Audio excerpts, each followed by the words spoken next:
Hey, how you doing? Bob Folks here for the Gilly Glue. We're in the shop today. Got a wood duck box to fix up a little bit. It's been outside for quite a while. It's been weathered, been used by some wood ducks for a few seasons. Got to do some repair work. So here we go. This is one of our wood duck boxes that has been made with reclaimed material. All of our products that we manufacture, our nesting boxes and our feeders and things. There's one of our feeders there. Granddaughter's little minion on there. Anyway, are all from reclaimed material. This material has been outside obviously for a very, very long time. Long time being like pretty close to 100 years.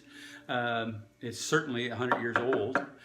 So this particular box, we're going to inspect it all and kind of take a look at it all and see what we actually need to replace, and we'll mark things down as we need to replace it, dimensions and that sort of thing, so we can build it back to spec so that it still functions properly.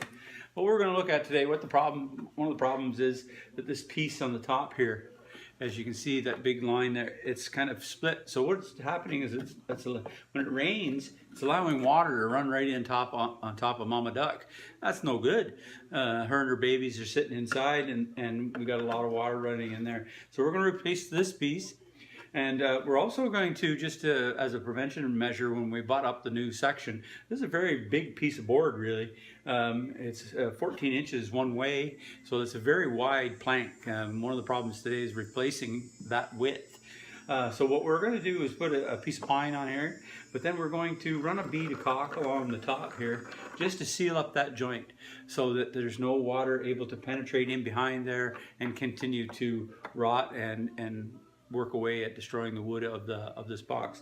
And the second part that we got to look at that was from the customer was that the front of the box is also split here, but it's got some nail holes from existing use when it was on a barn or a building or wherever we got this. So it also was allowing driving winds and rain and thing to put moisture and rain in on top of mother duck and the babies and the chicks.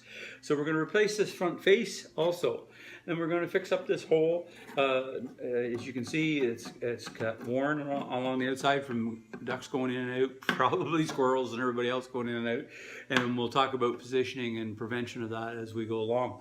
Then we'll just take a look at the rest of the box, make sure it's okay. As with always, oh, my minion fell on me. As with always, we have clean outdoor, all that thing, so that you can put shavings and nesting material in to enhance the ability for your box to be successful. And obviously it's not sealed completely shut. And one of the important parts is around these edges and around the back and around the top is so that there's airflow.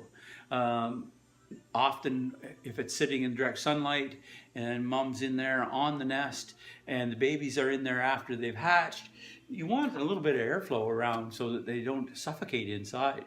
It gets so hot, it's like dog being in the car kind of thing. So you got to make sure that those things are that way. So we're just going to take a look and take some things apart and see how we go here. So we went ahead and we got the lid taken off. We've done a visual inspection of all the areas around the box, make sure that there's no other rot, no other areas that need attention. Everything looks great inside. There's still some wood shavings and some debris left from nesting material from the past, which is fine. We've gone all around, we've looked inside, we've checked out the bottom. I think you can see, I'll just take this out of the way. See in the bottom there, see some daylight through the bottom of that? That's some air holes and some drainage holes that we always put in the bottom of our boxes to make sure that if water does get in and or if the ducks are wet, because obviously they're in and out of the box in all kinds of weather, so they can be sitting on their nesting material and be wet and moist. So we also want the airflow to go through the nesting material so it doesn't promote mold. So that again is part of the reason why it's very important to clean your nesting boxes every fall, and or just as soon as the birds are done with their box, regardless if it's eastern bluebirds or chickadees, or doesn't matter what it is actually. Once you realize that sort of we've got to the, into August, birds are done, with the exception of the American goldfinch. Everybody's finished with their nesting process. So we can go ahead and clean our boxes. They get to dry out, they get the air out through the rest of the fall and into the winter. Some people bring them in. I like to leave my boxes out all winter because then they provide some winter cover for a variety of different birds and animals. They go in it if it's ice raining, it's a freezing cold, it's a driving snowstorm and all kinds of wind and hard snow. They have a chance to go inside there and get out of the weather. So we're going to go ahead and take a look at some things. We're going to cut up a piece and then put this new top on. So here we go. We got the piece of pine cut. We got it marked. We got it put in place. We're going to go ahead and I put a little bit of a drill bit in there. I sort of sized our screws based on the size of the drill bit. So I kind of just sized those up. So I'm going to pre-drill in 6 spots, around this piece to nail into so that it screws into the supports on the inside. And the reason I'm going to pre-drill is just to eliminate any possibility of splitting this piece of board as we put it on. And the urge, if you like, to glue and put big screws in and all that kind of stuff, I'm fighting that urge to do that. It's in my nature to do that. This way I was trained by the previous generations, my dad, and I remember I renovated this house one time, and it was an old carpenter. I was like 30 and he was 75 then, and that's and I'm 62, so do the math. And everything he did, he glued, nailed, screwed, and if it required an 1.5-inch nail, he put a 2.5-inch nail. It was just the way it was.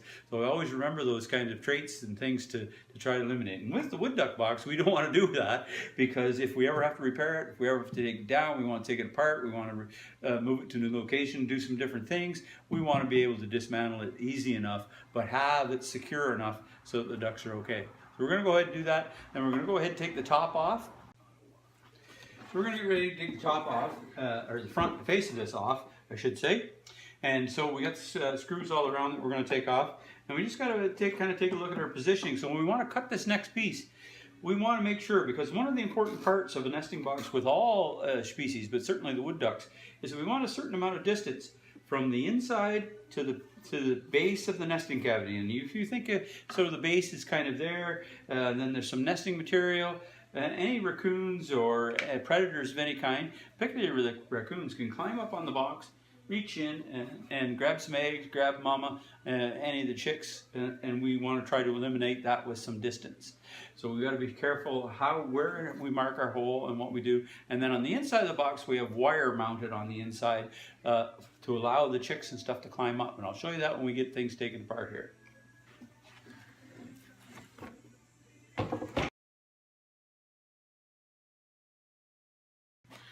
Okay, there we go. So we got the box apart. There's the mesh that we put on the inside, as you can see. So we're going to measure this up. We're going to make sure we get it the proper dimensions so that it fits in for the proper size of the box.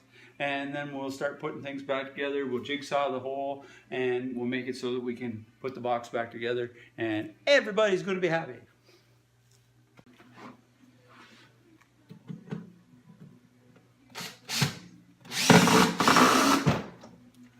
There we go. Okay, complete. We got everything taken care of here. Everything seems to be working fine. Just going to finish with run a bead, a caulking across the top. We got our door and our hinge right here. Everything's working great there. It's all cleaned out inside. Sealed up here, sealed up there. Mama Duck will be real happy next spring. So will this customer, I hope. Anyway. Anyway, thanks you for watching. Check out our website at www.gillygluebird.com and lots of information and resources there. Have a great day. Happy birding.